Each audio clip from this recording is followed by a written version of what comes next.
Vous écoutez Arte Radio. La dernière fois que je suis allée chez la dermatologue, pour une banale histoire de grains de beauté à contrôler, j'ai remarqué, bien en évidence dans la salle d'attente, une plaquette d'information qui indiquait que ma dermatologue proposait désormais des soins de médecine esthétique. Laser pigmentaire, lumière pulsée, injection de botox, peeling chimique, mésothérapie. Et moi qui, pourtant, ai lu Beauté fatale de Mona Chollet, écouté religieusement tous les podcasts féministes dénonçant les pièges du male gaze et les dictates de l'industrie cosmétique. Il faut qu'on libère notre regard de ce qu'on appelle le male gaze. C'est quoi le male gaze ? C'est objectifier les femmes et prendre du plaisir à les regarder en tant qu'objet. J'ai entendu une petite voix en moi susurrer. Tiens, dis donc, c'est intéressant. Tu pourrais te renseigner, juste pour voir. C'est vrai qu'un petit ravalement de façade, ça te fera pas de mal. Et c'est comme ça que j'ai découvert l'existence du soin Skin Booster, une série de micro-injections d'acide hyaluronique non réticulé capable de repulper instantanément toutes les petites zones où mon collagène naturel commence à se faire la malle. La dermatologue m'a expliqué que ça ne prenait pas plus de 45 minutes et que les piqûres ne faisaient même pas mal. Franchement, pourquoi se priver ? La petite voix en moi était de plus en plus surexcitée. Et le plus dingue, c'est que quand la dermatologue m'a sorti le prix de 350 € la séance d'injection, et qu'il fallait en prévoir au moins 2, la petite voix en moi ne s'est pas tue. Non, la petite voix en moi a pris sa calculatrice.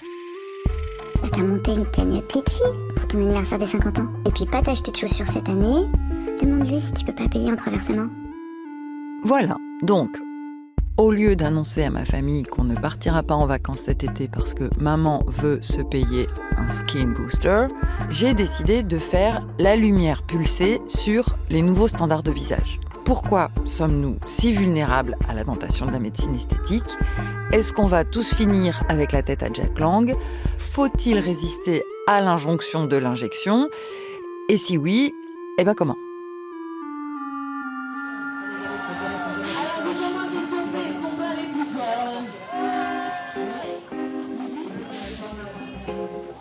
Vivons heureux avant la fin du monde. On est mal. Un podcast anti-crise pour nous aider à repenser nos modes de vie. C'est un traitement fantastique. En ligne chaque mois, si on y arrive. C'est pour traiter les rides du lion, les rides du front, les rides de la patte d'oie. Je vous le dis, entre nous, l'essayer, c'est l'adopter. Une proposition de Delphine Saltel, réalisée par Samuel Hirsch et produite par Arte Radio. Épisode 40. Peut-on avoir la peau des riches ? Donc, la dernière fois, c'était le 8 janvier. On avait fait les sillons nasogéniens. Oui. Un petit point sur la vallée des larmes. Et donc, on avait parlé des lèvres. On s'attaque aux lèvres. Et vous n'avez pas mis d'Emla. J'ai zappé, mais c'est pas grave. On y va quand même. Ouais. L'Emla, c'est une crème anesthésiante qu'on peut utiliser pour anesthésier un petit peu la peau avant certains soins pour que ça fasse moins mal. J'ai commencé mes investigations en allant chez une médecin esthétique spécialisée dans les injections, Laura. L'idée, c'est de ne pas donner de volume sur la lèvre blanche parce que c'est pas très joli, ça fait un peu canard si c'est gonflé ici. D'utiliser un acide hyaluronique très fluide qui va pas trop donner de volume et qui va un tout petit peu combler les rides. Et donc, comme c'est très superficiel, c'est pour ça que ça fait un petit peu plus mal. Laura est médecin urgentiste de formation. Elle a longtemps travaillé à l'hôpital. Elle aimait beaucoup son premier métier, mais après 15 années en service d'urgence à être de garde les nuits et les week-ends, elle s'est laissée convaincre par une collègue de passer un diplôme universitaire de médecine esthétique. Les rides qu'on appelle le code barre. C'est toutes les petites rides qu'on a autour de la bouche, pas dans les lèvres donc rouges, mais autour de la bouche, en péri-oral. C'est favorisé par le soleil, le tabac notamment. Voilà. il y a 5 ans, elles ont ouvert leur cabinet où je me suis rendue donc pour savoir comment se passaient les rendez-vous, qui étaient les patientes et aussi quelque part obscurément, si je suis honnête, pour en savoir un peu plus sur mon fameux soin Skin Booster. La première chose que Laura m'a racontée quand je l'ai interviewée, c'est la consultation qu'elle avait eue le matin même avec une toute jeune femme de 23 ans. Elle m'a demandé comment faire pour avoir une peau aussi belle que celle des influenceuses. Elle avait très peur de vieillir, 23 ans.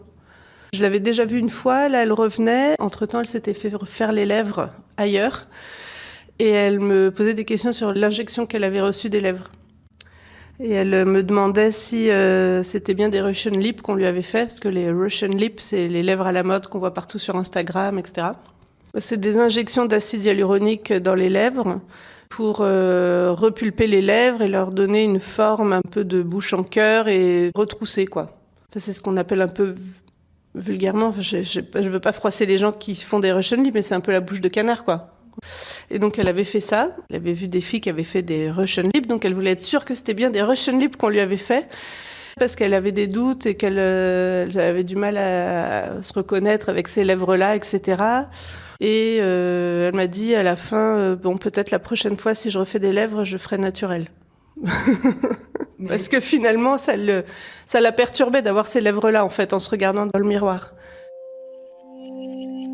Aujourd'hui, j'avais envie de parler d'un sujet que j'ai l'impression que tout le monde fait, mais dont personne ne parle vraiment, le Botox. Je vais vous expliquer de A à Z tout ce qui concerne les injections, l'acide hyaluronique, le Botox, le laser, les peelings. J'ai tout essayé et je peux vraiment vous donner un avis honnête. Donc là, c'est mon visage avant l'intervention, et voilà à quoi je ressemble juste après.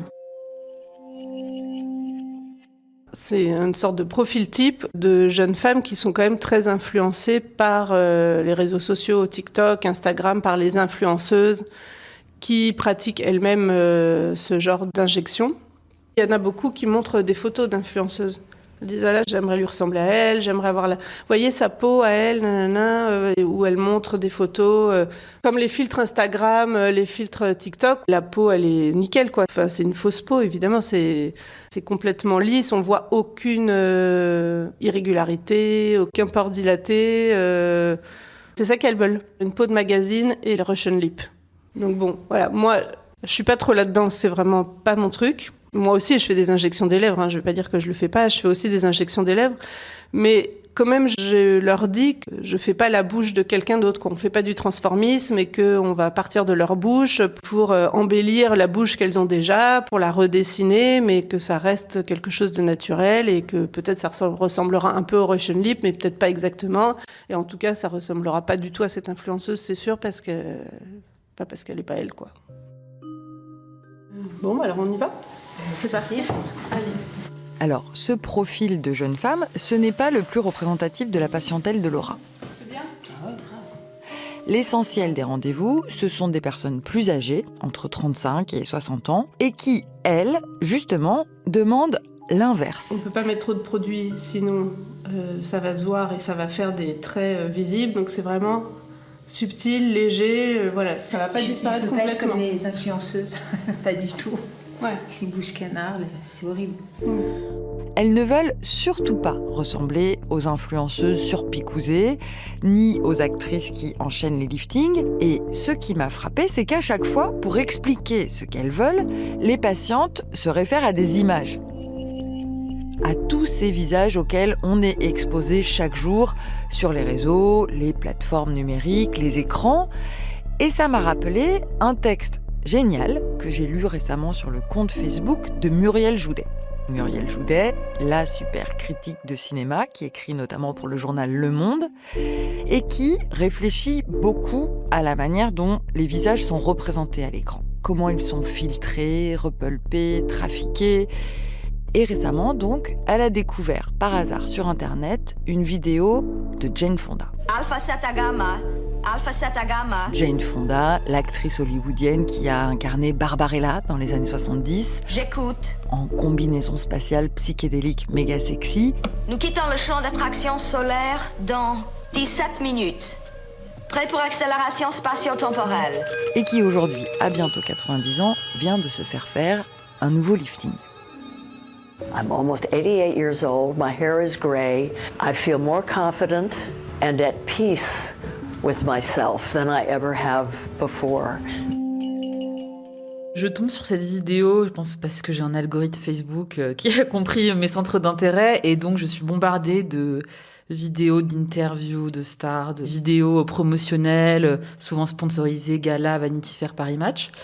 Et donc je vois Jane Fonda, je sais pas exactement ce qu'elle fait là, enfin ce qu'elle est venue vendre, mais en tout cas il y a le logo L'Oréal derrière elle parce que c'est une égérie L'Oréal depuis très longtemps. Et je vois que le visage est différent. This is by far my happiest and best time of life. Je la reconnais, mais je vois que c'est un nouveau visage. Je pense que n'importe qui voit cette image s'activer comme ça sur Facebook s'arrête pour dire qu'est-ce qui se passe. I do everything to keep my body strong. It's more important when you're older. Et en plus, elle tient un discours. Je n'ai pas envie de, voilà, pour rien au monde, je n'aimerais être jeune, retourner.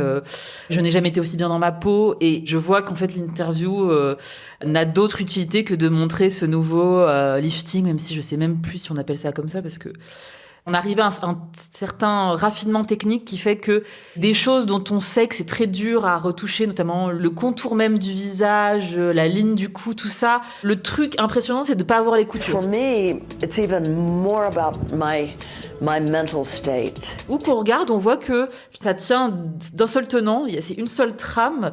En fait, ça se rapproche d'un filtre embellisseur sur Instagram, mais qui, pour le coup, serait à même la peau. Je pense que c'est ça la meilleure description qu'on pourrait faire. On ne voit pas la brèche par laquelle on pourrait se dire « Ah, ok, il y a une humaine derrière. » Et donc, quand je me dis « Mais attends, mais est-ce qu'elle me donne l'impression d'avoir rajeuni ?»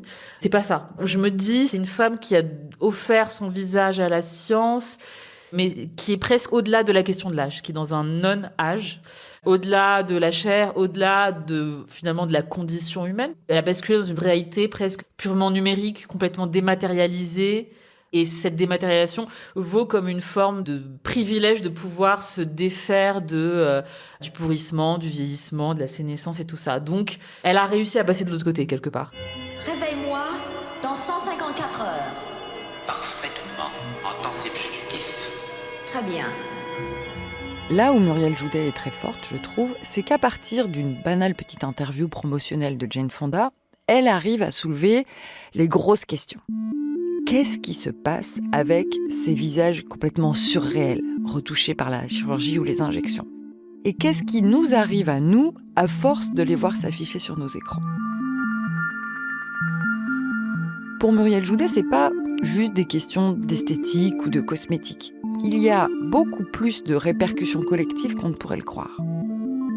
Et donc, il faut essayer de comprendre comment ces images de visage agissent sur nous. Par exemple, si on réfléchit à ce qu'on voit vraiment dans la vidéo de Jane Fonda, c'est pas juste Jane Fonda. Jane Fonda, pour Muriel Joudet, c'est un demi-siècle d'histoire des images et du corps des femmes. Et donc, tout de suite, le lifting, il se met à raconter autre chose.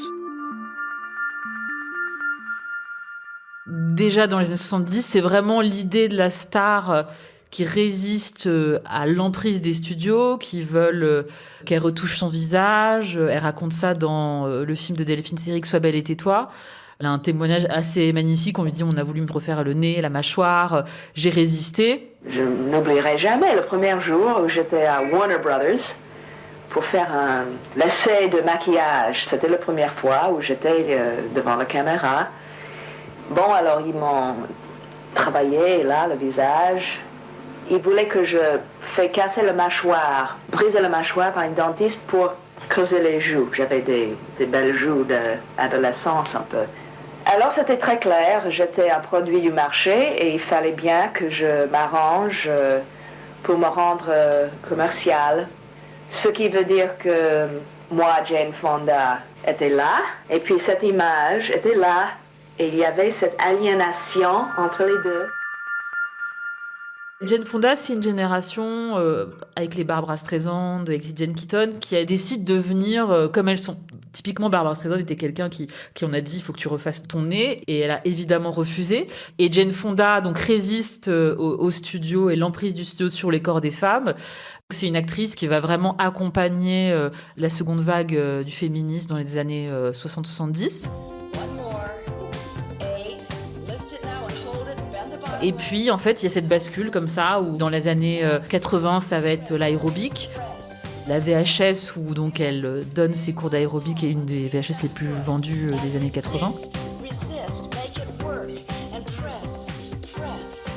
Alors, il y a deux facettes à ça, c'est-à-dire que pour elle, l'aérobic, c'est une sorte de réappropriation du corps des femmes, ça peut être un outil d'émancipation quelque part, de body empowerment, et en même temps, c'est aussi une discipline de soi qui peut être aussi extrêmement normative, dont elle a été la pionnière, vraiment.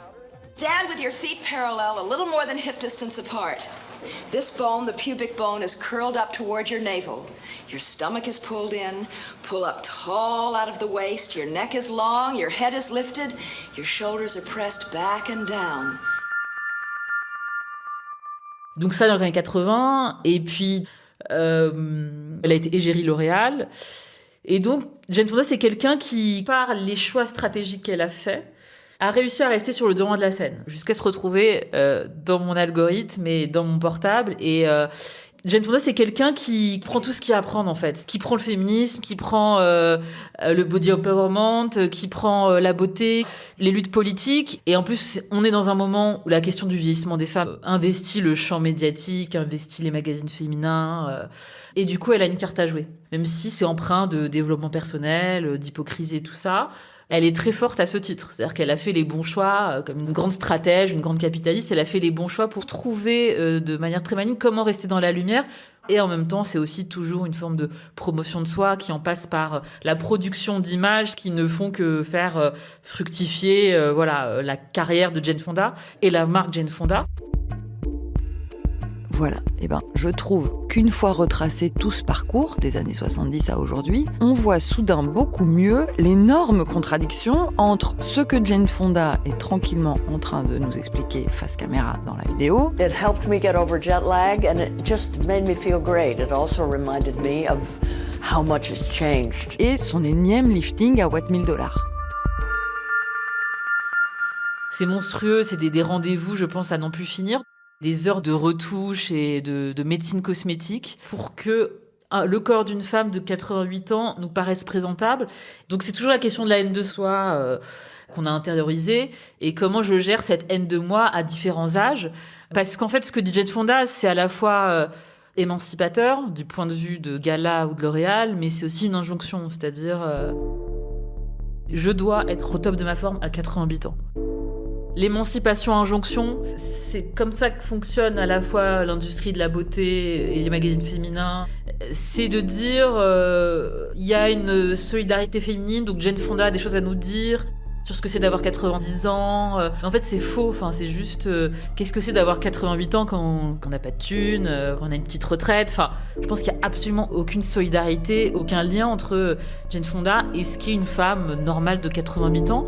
Il faut absolument prendre cette question en charge par la question de la classe. C'est-à-dire, c'est des femmes qui sont tellement riches qu'elles n'ont en fait, et tellement célèbres qu'elles n'ont peut-être rien à nous dire, en fait.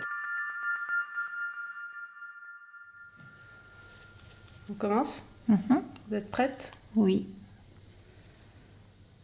J'injecte, je pique. La question que je me suis posée en écoutant Muriel Joudet déconstruire magistralement l'hypocrisie de cette vidéo L'Oréal, c'est à quel moment ça a merdé. Ça va ? Ben ouais.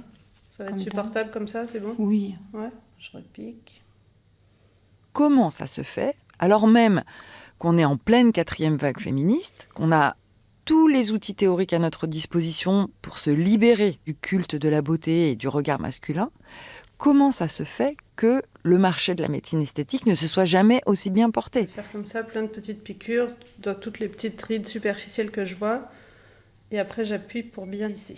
J'ai regardé, rien qu'en France, c'est 7 milliards d'euros, avec une progression de 10% par an. Je vais juste passer ma main à l'intérieur. J'appuie. Pardon d'être naïve, mais comment on en est arrivé là ? En fait, je pense que le piège, c'est la jouissance. C'est-à-dire qu'il y a encore une jouissance à être belle. Il y a encore plein d'avantages, plein de privilèges, plein de jouissances à chercher du côté de la beauté. Même les intellos féministes hardcore et tout ça. Enfin, on sait qu'y renoncer, c'est un geste politique très fort. Et ça, je pense que c'est la grande question, c'est celle-ci. C'est où se trouve notre joie. C'est la différence entre, pour moi, le male gaze et ce que j'appelle le capital gaze, c'est-à-dire quand Jane Fonda fait Sois belle et tais-toi, donc c'est les années 70, elle a le discours parfait pour dire en fait, voilà, où on a voulu faire ça de moi, je n'ai pas voulu. On sait qui aliène et qui est aliéné. Et il y a quelqu'un qui souffre et il y a quelqu'un qui domine. Le schéma est très très clair. Devant la vidéo L'Oréal de Jane Fonda à 88 ans, là, on sait plus. On sait plus ce qui se passe, c'est qui le dominé, c'est qui le dominant. Jane Fonda, elle est complètement dominante, elle est pétée de thunes, tout va bien pour elle. Elle a plus de jouissance pour elle à aller chercher dans ce rajeunissement perpétuel. Dans le fait d'être encore belle à 88 ans, il y a plus de jouissance à aller chercher que dans le fait de continuer à être une féministe qui rejette la chirurgie esthétique. Donc la question, c'est où on trouve la jouissance quand vraiment on refuse de rentrer dans ce paradigme-là. Pour moi, la question du regard masculin et tout ça, elle est complètement dépassée parce qu'en fait, le capitalisme arrive à faire en sorte qu'on soit des dominés en train de jouir. Alors, je vous montre où on en est. Ok. Franchement, c'est top. Ouais. Vraiment. Bon, à part qu'il y a le bleu, là, c'est un peu visible. Mais ça va pas du tout faire gonfler, normalement ça se voit pas. Il y a une sorte de d'émancipation de soi, mais complètement frelatée, de réinvention de soi perpétuelle, de maîtrise de soi, de réappropriation de soi. C'est top, hein. Ouais, franchement, ça me plaît beaucoup. Le... Ouais, vraiment. D'ailleurs, on n'a jamais essayé de faire de botox ici. Non. Peut-être on pourrait essayer de faire un tout petit peu de botox. On est encore dans des règles du jeu qui sont celles du capitalisme. Ce truc de surconsommation qui vient en fait cacher... on sait que c'est pas la solution, mais on sait aussi que c'est un réservoir infini de jouissance. Parce qu'on est dans quelque chose qui, en fait, dans une aliénation, une domination qu'on embrasse et à laquelle on participe pleinement. La mésothérapie, ça va être dans les 150 €. Les skin boosters, c'est plutôt dans les 350 à 500 €. Ou le botox, c'est entre 350 et 400 € pour un flacon. Donc oui, c'est des traitements chers. Alors moi, cette notion de capital gaze, qui serait venue rajouter une couche supplémentaire au simple male gaze, j'ai trouvé ça hyper éclairant. Déjà, ça permet de comprendre pourquoi les femmes ne sont plus les seules aujourd'hui à se retrouver défigurées par les liftings ou les injections. Confère Jack Lang ou Jim Carrey. À la dernière cérémonie des Césars, il était tellement repimpé au Botox que les complotistes ont cru que c'était un clone. Et donc, j'ai eu envie que Muriel Joudet approfondisse un peu ce qu'elle entendait par capital gaze. En quoi c'est un changement d'air ? Et pour l'expliquer, elle a trouvé un exemple emblématique en la charmante personne de Kris Jenner. Kris Jenner, la mère Kardashian, qui, pour ses 70 ans, avait vraiment presque fabriqué une cérémonie autour de son nouveau lifting. Et c'était très, très impressionnant. C'est-à-dire que c'était un moment, même si c'est pas annoncé comme tel, les 70 ans sont là pour créer une sorte de cérémonie autour de ce nouveau visage. Je suis en train de vieillir, j'ai 70 ans, qui est quand même, je pense, un cap pour une femme qui plus est cette femme-là. We're back and we're refreshed. So take a good look at this moneymaker, guys, because I'm getting a facelift next week on Wednesday. Oh yeah. So enjoy.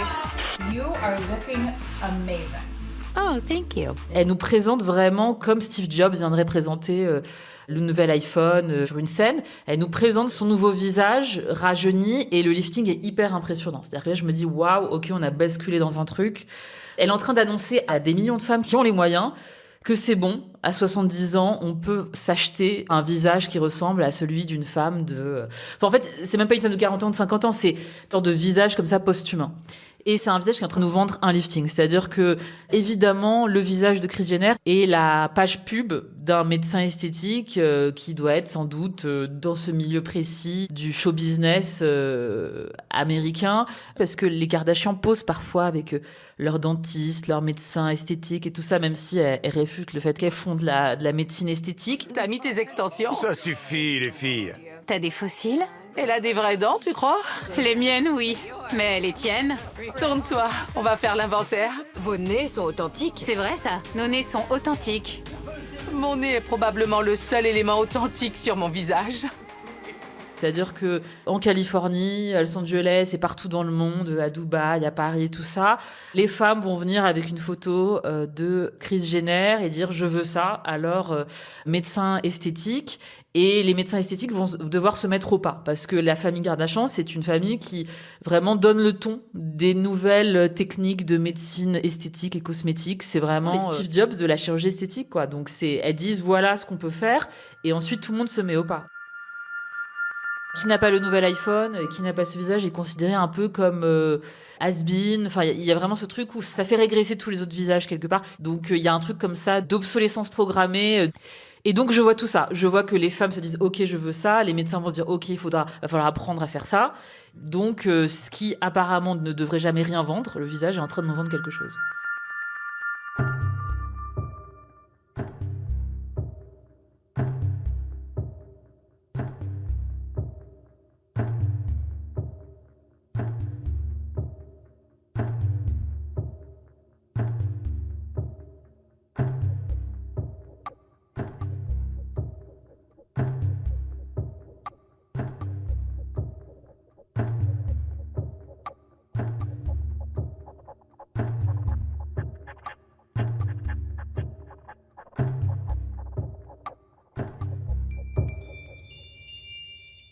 En fait, c'est tout bête. Si vous faites une pub pour un yaourt, vous allez retoucher le yaourt. Si vous faites une pub pour un parfum, vous allez retoucher le corps de l'actrice. Ce qui fait le lien, c'est qu'en fait, la retouche numérique, elle retouche presque de la même façon l'objet et le corps. Et donc, ces deux choses-là finissent par se rejoindre sur ce même plan de la marchandise, en fait. Donc, il y a un mouvement de fétichisation. Et la fétichisation, ça consiste à isoler quelque chose. Si j'isole quelque chose du monde réel, il devient désirable. Pourquoi il devient désirable ? Parce qu'il est détaché de la logique du monde social, il tient comme ça, comme par magie. Et donc, moi, je vois comment les techniques du numérique permettent comme ça d'isoler des corps, des visages, la chair, enfin, ce qui est normalement le contraire de la marchandise, et que ce principe comme ça, presque de piédestal comme ça que produit le numérique, est forcément fascinant. Cette logique d'abstraction est fascinante en elle-même pour l'œil, et c'est une logique qui est celle du capitalisme. C'est-à-dire, si d'un seul coup, là, mon stylo, je le mets dans un présentoir en feutre et que je mets une vitre, tout de suite, il va être hyper désirable. Et pour moi, le numérique, Instagram, le cinéma, le luxe sont en train de faire ça avec le corps et avec les visages.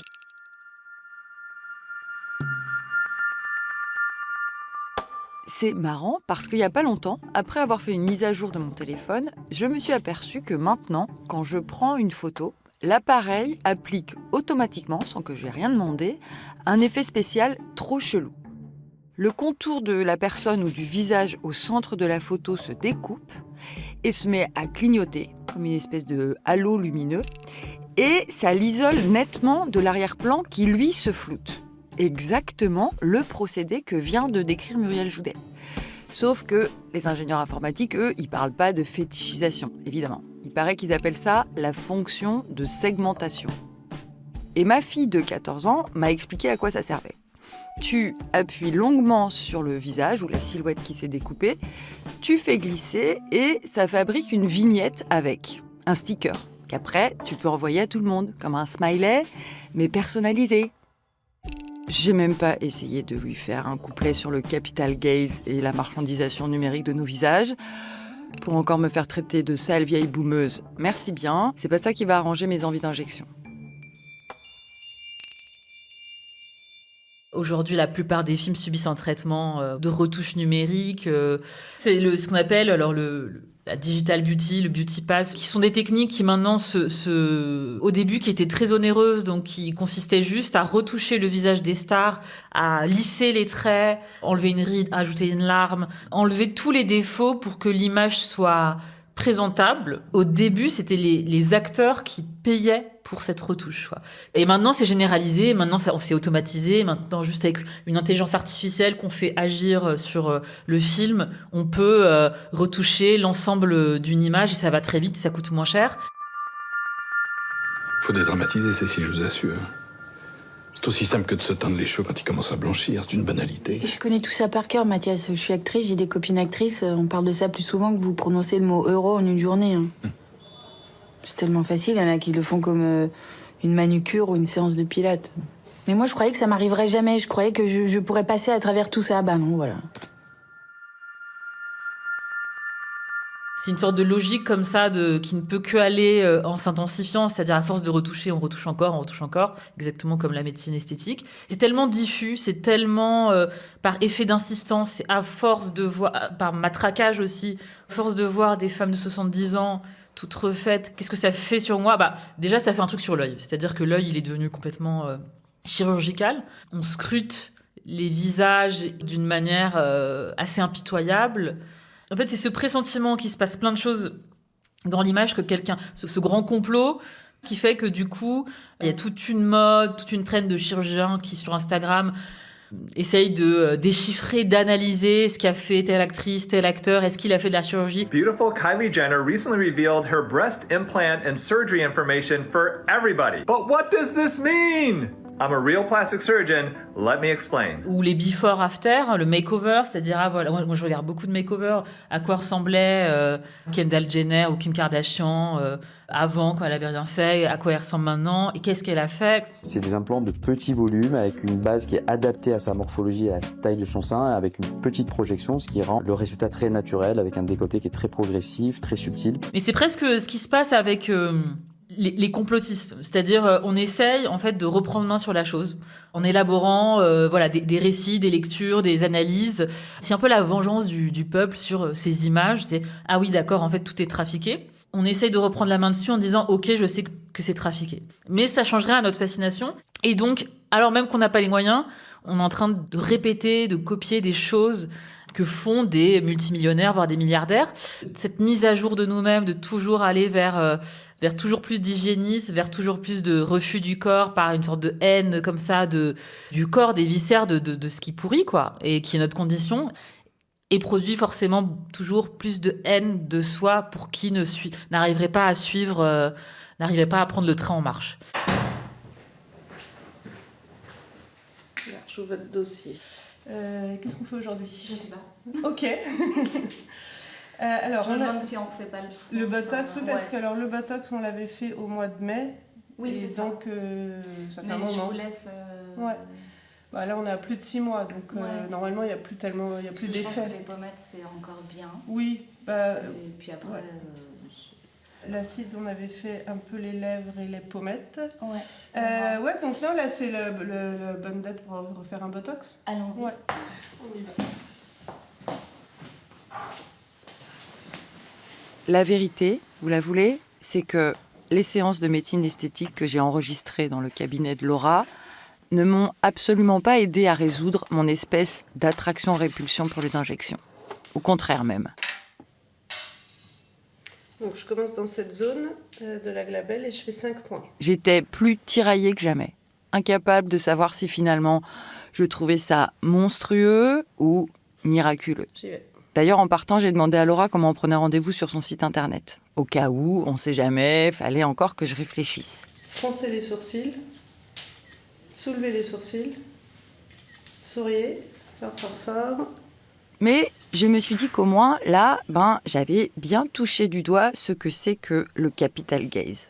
Rester fasciné par les images d'un monde glorieux et imputrescible, tout en sachant très bien que c'est un mirage, qui ne fera qu'accentuer la haine de mon humaine condition de vieille chose pourrissante. Et voilà. Et voilà. C'est fini pour le botox. Résultat dans 15 jours. C'est ça. Voilà, j'étais un peu perdue et déprimée. Jusqu'à ce que Muriel Joudet m'explique ce qu'elle met en pratique, elle, pour pas se laisser complètement piéger. Si vraiment ça intéresse les gens de sortir de ce monde d'images-là, il faut en créer un autre à côté. Et donc, il faut aller chercher déjà le passé du cinéma, un certain cinéma d'auteur, un certain cinéma minoritaire. Enfin, tout se joue entre le mainstream et le minoritaire, hors du système, entre guillemets. Il ne faut pas trop en demander au mainstream, en fait. Il ne faut pas demander la solution et la porte de sortie à la personne qui nous aliène, quoi. Donc, il faut aller chercher ailleurs. Je pense au film d'Alain Guiraudy, mais au cinéma documentaire. À partir du moment où on crée d'autres images, elles nous permettent de penser les images dans lesquelles on baigne toute la journée. C'est un peu pénible de toujours devoir individualiser la solution, Mais à un moment, c'est vrai que les gens sont un peu responsables de ce qu'ils voient et il faut se défaire par d'autres modes de consommation. Et d'un seul coup, ça va créer un hors-champ à peu près respirable, quoi. Cassavetes, c'est pareil, il a regardé vieillir tout au long de sa filmographie ses acteurs, c'est-à-dire que quand il a 50 ans, il filme des gens de 50 ans, quand il a 60 ans, il filme des gens de 60 ans, et il n'y a pas de retour en arrière possible. Et Gena Rowlands, à 60 ans, est hautement désirable. Tell me what you want me to be, how you want me to be. I can be that. I can be anything. You tell me, Nikki. Quand un grand cinéaste, une grande cinéaste regarde bien les choses, il rend tout désirable. Et donc Guy Roddy se fait vraiment il y a beaucoup de scènes de sexe entre des corps dépareillés, des corps vieux, des corps jeunes. Il impose comme ça des scènes très érotiques entre deux hommes ou une femme et un homme et l'homme est vieux. Enfin, il y a comme ça une sorte de grand piratage de ce qu'on a dans la tête. Il va là où ça fait mal et on voit en fait que ça marche, que c'est très érotique. Ça fait 30 ans qu'on est ensemble avec Isadora. C'est pas un mec comme toi qui va nous séparer. T'as eu envie de tirer ton coup, ça s'est bien passé, je comprends. Ça arrive à tout le monde. C'est pour ça que je t'en veux pas. C'est même flatteur pour moi que ma femme fasse encore envie à un beau gosse comme toi. Mais toi, dans une semaine, tu l'auras oublié. Alors que moi, je l'aime d'amour, moi. C'est chaque heure, chaque minute qu'elle me manque. Le désir, c'est un regard qui nous... sur quelque chose, en fait. C'est pas la chose en elle-même. Donc c'est la question du regard, c'est la question en fait de l'artiste qui regarde quelque chose et pas du capitalisme qui regarde quelque chose et qui finalement ne regarde rien ou regarde tout pareil. Ce fétichisme de la marchandise dont je parlais peut être contré par le regard d'un cinéaste qui regarde quelque chose et qui le rend désirable dans un monde qui est le nôtre et qui est pas inatteignable et qui est pas un mirage. Personnellement, Viens, je t'emmène, le film d'Alain Guy Roddy dont on vient d'entendre un petit extrait, j'ai adoré. Dedans, il y a Noémie Lovski qui joue une travailleuse du sexe quinquagénaire, un peu tapée, c'est vrai, et pourtant totalement sexy. C'est une bonne manière de se nettoyer le regard. Mais Muriel Joudet ne puise pas toutes ses recommandations dans le cinéma indépendant. Par exemple, dans un de ses livres qui s'appelle « La seconde femme », sous-titré « Ce que les actrices font à la vieillesse » et pas l'inverse, elle a consacré tout un chapitre à Frances McDormand. Vous voyez, c'est l'actrice de Fargo, le film des frères Cohen qui se passe sous la neige, dans le Minnesota, et où elle joue une policière, enceinte jusqu'aux dents, engoncée tout le temps dans une grosse doudoune, avec un accent de la campagne à couper au couteau. Bref, le contraire d'une star hollywoodienne. You see something down there, Chief? No, I just think I'm gonna barf. Jeez. You okay, Margie? Yeah, I'm fine. It's just morning sickness. Et pour Muriel Joudet, cette Frances McDormand est un exemple de résistance, mais à l'intérieur du cinéma mainstream. Un exemple magnifique. I'd be very surprised if our suspect was from Brainerd. Yeah. And I tell you what, from his footprint, he looks like a big fella. En dehors des frères Cohen, elle a un peu galéré à trouver des rôles, parce qu'il y avait toujours d'autres femmes qui lui passaient devant. Et en fait, ce qui est fascinant avec elle, c'est qu'en vieillissant, elle gagne en popularité, elle se libère en fait, contrairement à toutes les autres femmes. Elle a un mouvement comme ça, puisqu'elle ne se définissait pas par son pouvoir érotique. Et ben c'est vraiment le vieillissement qui lui a permis de s'émanciper de ce dans quoi on voulait l'enfermer. Et c'est là qu'elle a embrassé une sorte de destin très américain, de rôle modèle, où la moindre conférence de presse, le moindre des tapis rouges lui permettait de poser un discours politique sur son métier. Et qui consistait à dire, pas poser pour des séances photos, elle veut pas prêter son image à des marques. Sur les tapis rouges, elle veut pas se faire habiller par des grandes marques de luxe. Elle se maquille elle fait pas de retouches numériques, elle résiste à l'intérieur du système. Et elle dit, j'ai produit un effort considérable pour ne pas prêter mon image pour vendre des parfums, pour vendre des montres, pour vendre de la camelote. Et elle dit cette chose incroyable, elle dit, cela m'a permis d'aller à un endroit où quelqu'un qui vend des montres, des parfums, ne peut pas aller. Ça m'a permis d'emmener le spectateur dans un endroit où je suis la seule à pouvoir l'emmener parce que je n'ai rien vendu. Et moi, c'est une phrase à laquelle j'arrête pas de réfléchir parce que je me dis, mais en fait, quand on va au cinéma, on va dans une salle, on s'enferme dans le noir, on regarde quelque chose sur l'écran et on veut aller quelque part. Et moi, ce qui m'a déprimée, c'est de voir que même dans une salle, je voyais qu'on voulait m'emmener dans une boutique, quoi, à la fin. On voulait me vendre un parfum, on voulait me vendre un truc, on voulait me vendre quelque chose. Et la question, c'est à quel endroit de notre quotidien on arrête de nous vendre quelque chose ? Et McDormand a dit, justement, moi, je veux que mes films emmènent, elle parle de mystère, j'ai pu garder mon mystère précisément parce que je ne vendais rien. Et pour moi, c'est une sortie de secours à l'intérieur du cinéma mainstream, un en dehors de cette logique marchande généralisée. Et je l'oppose. Moi, j'étais très frappée de voir George Clooney dans ses derniers films. Je me disais, c'est fou, j'arrive pas à y croire comme personnage. George Clooney, pourquoi ? Parce que j'ai toujours l'impression qu'il va me vendre un café Nespresso, qu'il va dire what else. Je me dis, mais en fait, on est parasité par le fait que c'est depuis 20 ans une égérie Nespresso. Le but de la société de consommation, finalement, c'est de tout polluer. Même l'image cinématographique, même le film d'auteur, d'aller nous chercher vraiment dans les moindres recoins, dans notre sommeil, dans nos moments de pause et tout ça. Et donc, George Clooney, c'est ça. Pour moi, c'est vraiment l'image de l'homme produit. Et donc, McDormand, c'est vraiment l'antidote, au sens où elle dit, en fait, moi, si mon corps vend des montres ou vend des cafés, mon corps ne peut plus incarner un personnage. Et donc, je veux rester un personnage, et donc, je ne vends rien.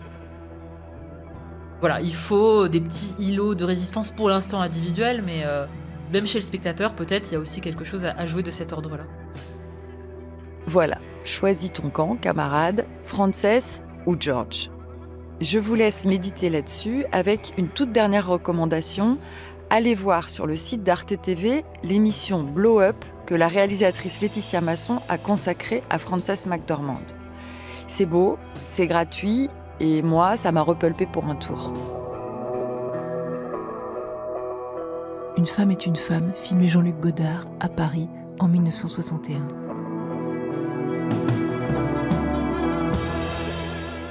Quatre ans plus tôt, naissait Frances McDormand à Gibson, Illinois, USA.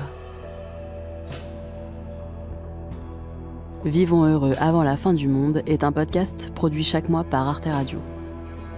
Commentez, partagez, abonnez-vous au podcast et mettez-lui des étoiles pour soutenir l'émission et la planète.